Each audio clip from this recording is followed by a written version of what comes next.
తండ్రి కొడుకుల సెంటిమెంట్. పాత బస్తీ, ఇరానీ కేఫ్ నేపథ్యం. రాజీవ్ కనకాల అద్భుతమైన యాక్టింగ్.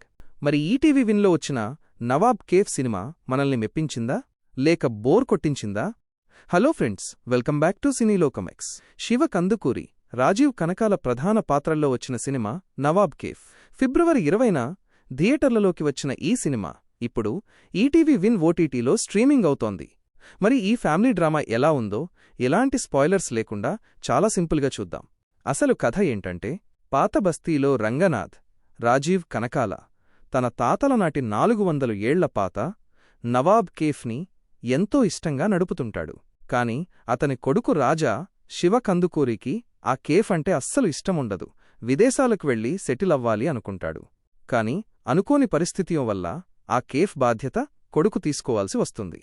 ఆ తర్వాత ఏమైంది, తండ్రి ఆశయాన్ని కొడుకు ఎలా నిలబెట్టాడు అన్నదే ఈ సినిమా కథ. సినిమాలో ప్లస్ పాయింట్స్ ఏంటంటే, తండ్రి పాత్రలో రాజీవ్ కనకాలగారు ఎప్పటిలాగే అద్భుతంగా నటించారు. సినిమాకి ఆయనే పెద్ద బలం. కొడుకుగా శివ కందుకూరి కూడా బాగా చేశాడు. ఫస్టాఫ్లో జులాయిగా తిరిగి సెకండాఫ్లో బాధ్యతగా మారే కుర్రాడిగా తన యాక్టింగ్ బావుంది. ముఖ్యంగా ఇంటర్వెల్కి ముందు తన లక్ష్యాల గురించి తండ్రితో గొడవపడే సీన్ చాలా బాగా వచ్చింది.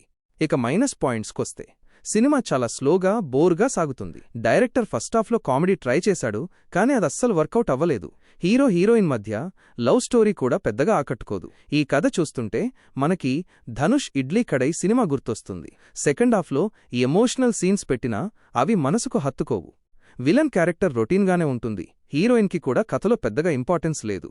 మరి ఈ సినిమా చూడొచ్చా అంటే, పక్కా క్లీన్ ఫ్యామిలీ మూవీ కాబట్టి ఫ్యామిలీ మొత్తం కలిసి చూడొచ్చు. కానీ కథనం చాలా నెమ్మదిగా ఉండటం వల్ల స్పీడ్ సినిమాలు ఇష్టపడేవాళ్లకి బోర్ కొడుతుంది. మీరు ఎమోషనల్ ఫ్యామిలీ డ్రామాలు ఇష్టపడేవారైతే రాజీవ్ కనకాలగారి యాక్టింగ్ కోసం ఈ వీకెండ్ ఈటీవీ విన్లో ఫార్వర్డ్ చేసుకుంటూ ఒకసారి చూడొచ్చు. ఇది ఫ్రెండ్స్ నా జెన్యూన్ రివ్యూ.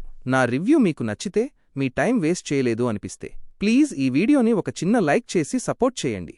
మీరు చేసే ఒక్క సబ్స్క్రైబ్ నాకు ఇలాంటి జెన్యూన్ వీడియోలు మరిన్ని చేయడానికి చాలా ధైర్యాన్నిస్తుంది. మన సినీలోకం ఎక్స్ ఛానల్ని సబ్స్క్రైబ్ చేసుకోండి. మళ్ళీ ఇంకో రివ్యూతో కలుద్దాం.